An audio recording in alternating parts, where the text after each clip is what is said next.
নমস্কার, সাবনাভিক নিউজ নেটওয়ার্কে আপনাদের স্বাগত। লোকসভা নির্বাচনের আগে সন্দেশখালীর ক্ষতে প্রলেপ দেওয়া শুরু করেছে তৃণমূল নেতৃত্ব। খড়দহ বিধানসভার অন্তর্গত বিলকান্দা 1 গ্রাম পঞ্চায়েতের অপূর্ব নগরে সজল ধারার উদ্বোধনে এসে 7 নিউজের মুখোমুখি হয়ে সন্দেশখালী কাণ্ডে রাজ্য সরকারের ভূমিকা এবং পদক্ষেপ স্পষ্ট করলেন কৃষিমন্ত্রী শোভনদেব চট্টোপাধ্যায়। কি বললেন তিনি, শুনব। না, কোনো ঘটনা ঘটতেই পারে। সরকার কতটা তার উপর অ্যাকশন নিয়েছে সেটার উপর মানুষের বিচার বিবেচনা করে মানুষ করতেই পারে। অন্যায় করার মতো লোক অনেক আছে সমাজে। এরকম নয় যে পৃথিবীর সব বাংলার সব মানুষ কি ভারতবর্ষের সব মানুষ একদম অনেস্ট হয়ে গেছে, সৎ হয়ে গেছে তা তো নয়। সর্বত্রই দুর্নীতি আছে, সর্বত্রই গণ্ডগোল আছে। এখানেও হয়েছে, অত্যাচার হয়েছে, জমি কেড়ে নেওয়া হয়েছে, সেগুলো ঘটনা আমি জানি সেগুলো।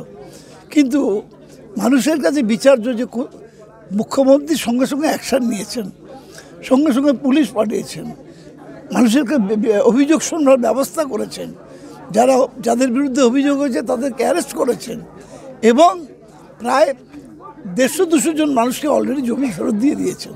যেসব জমি তারা জোর করে দখল করেছিল সেই জমি ফেরত দিয়ে দিয়েছেন। এটাই মানুষ দেখতে চায় যে সরকার কতটা সক্রিয় তাদের অভিযোগের ভিত্তিতে কাজ করার জন্য। এই ব্যাপারটাতে নিশ্চিতভাবে মানুষের উপরে অনেক ক্ষেত্রে দেখা গেছে যে অন্যায় হয়েছে। মানুষ বলছে যখন এরকমভাবে বানিয়ে তো সবাই বলতে পারে না। কিছু লোক পলিটিক্যালি বলেছে, তাও আমরা জানি। কিছু লোক রাজনৈতিকভাবে ওখানে গণ্ডগোল পাকাবার চেষ্টা করেছে, তাও আমরা জানি। কিন্তু আলটিমেটলি দেখেছি আমরা যে মুখ্যমন্ত্রী মমতা বন্দ্যোপাধ্যায় ইমিডিয়েট অ্যাকশন নিয়েছেন এবং সবার আগে অভিযোগ শোনার ব্যবস্থা করেছেন। লোকসভা নির্বাচনের আগে বাংলার মানুষের সমর্থন পেতে বারংবার বঙ্গ সফরে আসছেন প্রধানমন্ত্রী নরেন্দ্র মোদী। আগামীকাল বারাসতের কাছারি ময়দানে সভা করতে আসছেন নরেন্দ্র মোদী। বাংলায় 2019-এর সাফল্য যে ধরে রাখতে পারবেন না সেই বিষয়ে নিশ্চিত হয়েই এতবার প্রধানমন্ত্রীর বঙ্গ সফর। এই প্রশ্নের মাঝেই নরেন্দ্র মোদীর সভা প্রসঙ্গে বিদ্রূপ সুরে মন্তব্য করতে দেখা গেল শোভনদেব চট্টোপাধ্যায়কে। মোদী কি গ্যারেন্টি? মানুষ কত উল্লসিত জানেন, কত উৎসাহ নরেন্দ্র মোদীর জন্যে। সবাই পকেটে হাত দিচ্ছেন আর 15 লাখ টাকা পেয়ে যাচ্ছেন। মোদী কি গ্যারেন্টি ছিল? সব বাড়ির ছেলে বেকার ছিল, চাকরি পেয়ে গেছে। মোদী কি গ্যারেন্টি?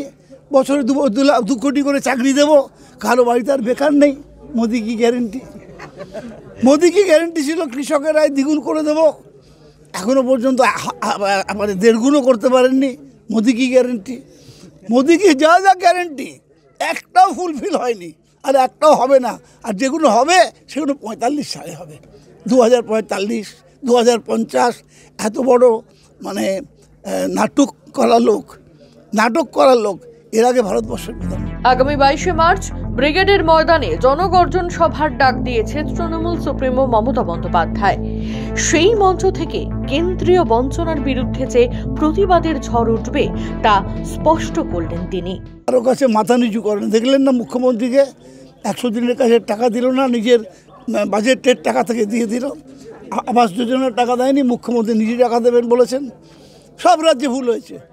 আমাদের 3 গুণ বেশি ভুল কার্ড বেরিয়েছে উত্তরপ্রদেশে, তারা টাকা পেল কী করে? গুজরাটে ভুল কার্ড বেরিয়েছে, তারা টাকা পেল কী করে? হ্যাঁ, যদি ভুল কার্ড বেরোয় বাতিল করে দিন। কিন্তু যারা কাজ করেছে, আইন বলছে তাকে আপনি টাকা দিতে বাধ্য, সব টাকা আটকে দিয়েছে কেন? এটা কি একটা স্বৈরাচারী দেশে বাস করছি আমরা? ডিক্টেটরদের আন্ডারে বাস করছি আমরা? তা তো নয়। এটা একটা যুক্তরাষ্ট্রীয় কাঠামো। আমার রাজ্য থেকে তুমি 4,60,000 কোটি টাকা নিয়ে গেছো। 4,60,000 কোটি টাকা তুমি নিয়ে গেছো 5 বছরে। আমার টাকা আটকাবার অধিকার তোমাকে কে দিয়েছে? কে দিয়েছে আমার টাকা আটকাবার অধিকার? আইন বলছে যে তুমি আমাকে টাকা দিতে বাধ্য। যদি মনে করি যে কিছু লোক অন্যায় করেছে, বাদ দিয়ে দিন নামগুলো। 100 বারের বেশি লোক এসছে দিল্লি থেকে, এসে থেকে গেছে যে সব ঠিক আছে কিনা, যা বাদ দিয়েছে। কিন্তু যেগুলো ঠিক আছে, যেগুলো কারেক্ট বলে যে এগুলো ঠিক আছে পাওয়া উচিত। এখানকার বিজেপির নেতারা গিয়ে অমিত শাহের পায়ে ধরে বলে টাকাটা দেবেন না দয়া করে, টাকাটা দেবেন না দয়া করে। এত বড় বিশ্বাসঘাতক বাংলা জাতির প্রতি, বিশ্বাসঘাতক। আমরা শুনি কথায় মির্জাফর বলে, কিন্তু এদের থেকে মির্জাফরের 10 গুণ বড় বিশ্বাসঘাতক, যারা গরিবের রক্ত আর ঘামের বিনিময়ে যে টাকা রোজগার করার দরকার সেই টাকা আটকে দিচ্ছে কি। শ্যামল পাল, সাবনাভিক নিউজ, খড়দহ। সমস্ত খবরের আপডেট পেতে লাইক করে সাবস্ক্রাইব করুন সাবনাভিক নিউজ। সেই সঙ্গে বেল বাটন প্রেস করতে ভুলবেন না। আপনাদের একটা সাবস্ক্রিপশন আমাদের জন্য অত্যন্ত মূল্যবান। জয় হিন্দ।